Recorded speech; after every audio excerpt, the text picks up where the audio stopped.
కవి, రచయిత, మీదు మిక్కిలి ఆదర్శ ఉపాధ్యాయుడు ఉడతా సంపతి గారు.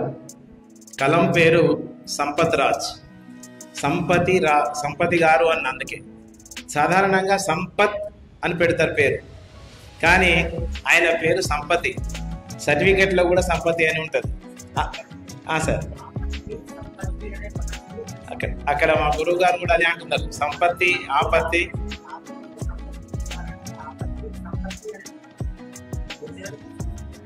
ఉన్నాయా సార్? సార్ సార్ అంటే అజంత పదమే వాళ్ళ అమ్మా నాన్నలు ఆయనకు పేరుగా పెట్టారు సార్. అందుకే సర్టిఫికెట్లో సంపత్తి అని ఉంటుంది. అయితే సంపత్తి నాకు అమితానందంగా ఉంది.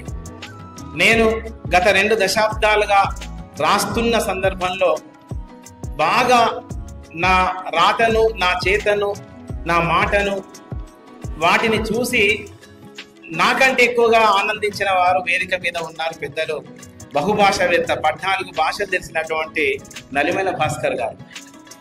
ఇవాళ సార్ మీరు ప్రోత్సహించినటువంటి వాళ్ళు రాస్తున్నప్పుడు మీరు ఎంత ఆనందపడుతున్నారో నేను కూడా కొద్దిగా ఈరోజు సంతోషపడుతున్నా సార్.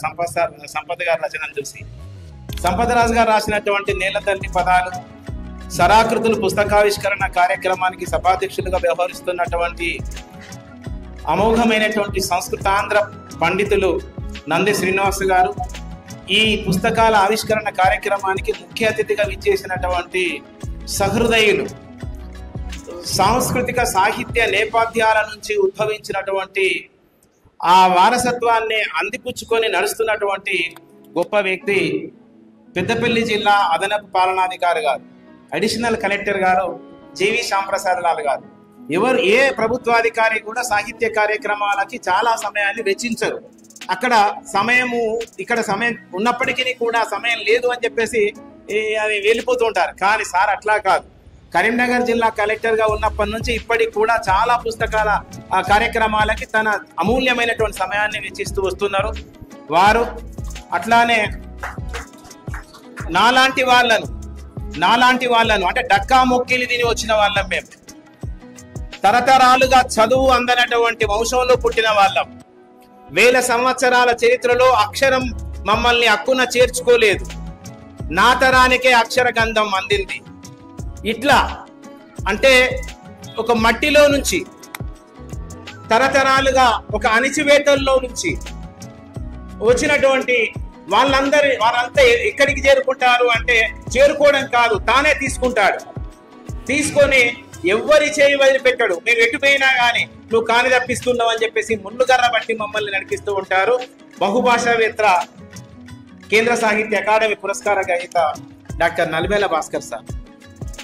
70 పదుల వసంతంలో అష్టావధాన కార్యక్రమాన్ని ఇప్పటికి 7 అష్టావధానాల్ని నిర్విఘ్నంగా నిర్వహించుకున్నారు. ఇటీవలనే వారి మీద వ్యాసం కూడా రాశానని భాస్కర్ గారు చెప్తే చాలా సంతోషపడ్డాడు సార్. డాక్టర్ గండ్ర లక్ష్మణరావు గారు. అట్లానే వేదిక మీద ఆశీలైనటువంటి పెద్దలు, కళాశాల ప్రధానాచార్యులు డాక్టర్ కల్వకుంట రామకృష్ణ గారు. వీళ్ళ నాన్నగారి పద్యం ఒకటి 9వ తరగతి తెలుగు వాచకంలో అవగాహన ప్రతిస్పందనలో వస్తుంది, అప్పుడు మాట్లాడిస్తుంటే వారిని. అట్లానే తెలంగాణ భాషని సాహిత్యంలోకి తీసుకొచ్చినటువంటి వాళ్ళు తొలిదేవర భానుమూర్తి గారు కావచ్చు, అంతకంటే ముందు టి కృష్ణమూర్తి యాదవ్, అట్లా దేవరాజ్ మహారాజ్, అట్లాంటి వాళ్ళ సరసన ఇప్పటికీ కూడా రాస్తున్నటువంటి అన్నవరం దేవేందర్ గారిని మేము గూగి అంటాం. ఆఫ్రికాలో ఒక గొప్ప రచయిత ఉంటాడు, అస్తిత్వవాదంతో రచయిత. ఆయన రూపురేఖలు కూడా అన్నవరం దేవేందర్ గారి లాగానే ఉంటాయి. అదే మెరిసేటువంటి గుండు నున్నగా ఉంటది, ఆ ఎత్తు కూడా గట్లనే ఉంటది, రంగు గట్లనే ఉంటాడు గూగి. ఆఫ్రికన్ రచయిత గూగితోటి పోల్చుకుంటాం అన్నవరం దేవేందర్ గారు. అట్లానే మమ్మల్ని ప్రోత్సహించుకుంటూ వచ్చేటువంటి అన్న గాజుల రవీందర్ గారు 2 పుస్తకాల్ని చాలా తక్కువ సమయంలో ఎక్కువ విషయాలను చెప్పినటువంటి స్తంభంకాడి గంగాధర్ గారు, కాండూరు వెంకటేశ్వర్లు గారు, అట్లానే మెట్టిపల్లి బిడ్డ తుమ్మల రమేష్ రెడ్డి గారు, స్వాగత వచనాలు పలికిన జిఎంగార్ గారు, అంకితం తీసుకున్నటువంటి సంపత్ రాజు గారి అమ్మానాన్నలు కనకావ ఓదెలి గారు, అట్లానే శ్రీమతి రాజేశ్వరి గారు, ఈ సభలో ఆశీనులైనటువంటి సంపత్ రాజు గారి బంధువులందరికీ పేరు పేరున, అట్లానే మిత్రులందరికీ, అట్లానే తెలుగు ఉపాధ్యాయులు సార్, ఇప్పటిదాకా నిర్వహించుకున్నటువంటి ఏ సాహితీ సభలో ఇంతమంది తెలుగు ఉపాధ్యాయులు పాల్గొనలేదు సార్. ఇది మొదటి సభ, నేను చూస్తున్నటువంటి మొదటి సభ. చాలా మంది తెలుగు ఉపాధ్యాయులు ఇక్కడ ఇందులో ఉన్నారు. వారికి అట్లానే రచయితలకు అందరికీ కూడా పేరు పేరున సాయంకాలపు వందనాలను తెలియజేస్తూ, మిత్రులారా, సంపత్ గారితో సాగినటువంటి నేపథ్యాన్ని వివరించడానికి సీనన్న చెప్పాడు, వేదిక కాదు. కానీ 2009లో పరిచయం అయినప్పుడు ఆయన నన్ను దొరకబుచ్చుకున్నాడా లేకుంటే నేను ఆయనను పట్టుకున్నానా కానీ ఇద్దరము కూడా ఒక సూపదిగా అలపడదాపడగా నడుస్తున్న వాళ్ళమే. ఈ అలపడదాపడగా నడుస్తున్నప్పుడు కొంచెం నాకు ఉద్వేగం ఎక్కువ, కోపం కూడా ఎక్కువే. ఏదున్నా ముఖం మీద గుద్దినట్లు మాట్లాడే అలవాటు నాకు. పుష్కుల గుద్దినట్లు కొద్దిమంది చూస్తుంటాం, కడుపులో కత్తులు పెట్టుకొని కావగలించుకుంటుంటారు. అట్లా ఉండదు. కానీ ఎందుకో నన్ను తట్టుకున్నాడు ఆయన. ప్రతి సందర్భంలో నేను ఏంటి అన్నా, రాసేటువంటి విధానంలో నువ్వు రాయి, నువ్వు ఎందుకు ఇట్లా, నీకు జీవితం ఉన్నది, నువ్వు ఒక పల్లెటూరు నుంచి వచ్చినావు, అవన్నీ గుర్తు చేస్తావు, అస్తిత్వవాదం, అనుభూతివాదం రాయమని చెప్పేసి పలుమార్లు ప్రోత్సహిస్తున్నటువంటి సందర్భంలో ఆయన కళాన్ని ఈ రోజున కత్తిలా జలిపించడం జరిగింది. మిత్రులారా, అది గన్ముఖ్లలో రాజు మహమ్మద్ అనేటువంటి ఒక ఉపాధ్యాయుడు, పిఈటి ఉపాధ్యాయుడు ఉద్యోగ విరమణ చేస్తున్నాడు. ఆయనకు సన్మాన పత్రం రాయాలి. నేను పక్క ఊళ్ళో గంగారంలో పనిచేస్తున్నా. ఇక్కడ తిరుపతి సార్ ఉన్నాడు, రాస్తాడు అని చెప్పేసి మా ఫాజిల్ బాయ్ ఉన్నాడు, ఎక్కడ మహమ్మద్ ఫాజిల్ అని చెప్పేసి హిందీ ఉపాధ్యాయుడు ఉంటారు, నిలబడు. అదే సంపత్ సార్ తోటి కలిసి పనిచేసేటువంటి ఆయన నన్ను సూచిస్తాడు. అరే అప్పుడు సంపత్ రాజు వచ్చి నన్ను ఆశ్రయిస్తే, కాదు నీవు కూడా రాస్తావు, నీలో కూడా ఉంది అని అన్నవోలే రాసులు మొదలుపెట్టిండు.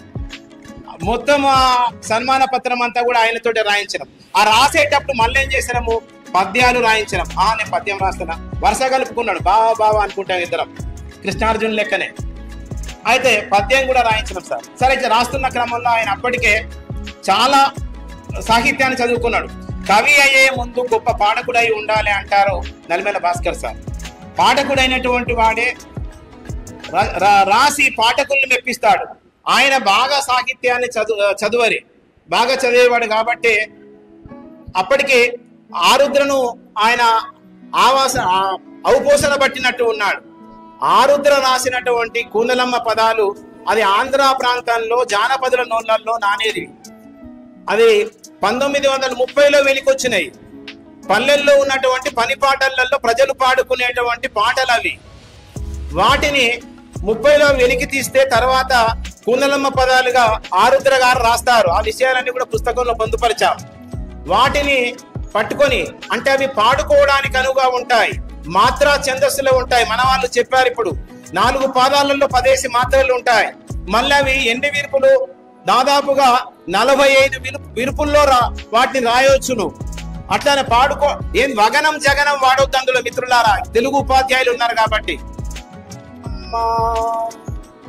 జపతపంబుల కన్న చదువు సాముల కన్న, జపతపంబుల కన్న చదువు సాముల కన్న, ఉపకారమే మిన్న ఓ కూనలమ్మ, ఓ కూనలమ్మ, ఓ కూనలమ్మ, ఓ కూనలమ్మ, ఓ కూనలమ్మ. ఇది మనం ఏక్తారా అంటాం కదా, టింగ్ టింగ్ బుర్రా, ఆ బుర్ర మీద పాడుకునేటువంటి పాటలు. సరే, ఇట్లా సంపత్ రాజు గారు ఒకటి పాట చూద్దాం. సిరియు సంపదలొక రైతు దన్ను, సిరియు సంపదలొక రైతు దున్నును అరక, సిరియు సంపదలొక రైతు దున్నును అరక, అవనికే వెన్నెముక ఓకు ఓ నేల తల్లి, పొద్దు పొద్దున లేచి పాడి పంటలు చూచి, పొద్దు పొద్దున లేచి పాడి పంటలు చూచి, రైతు పరవాసించు ఓ నేల తల్లి, ఓ నేల తల్లి, ఓ నేల తల్లి, ఓ నేల తల్లి, ఓ నేల తల్లి.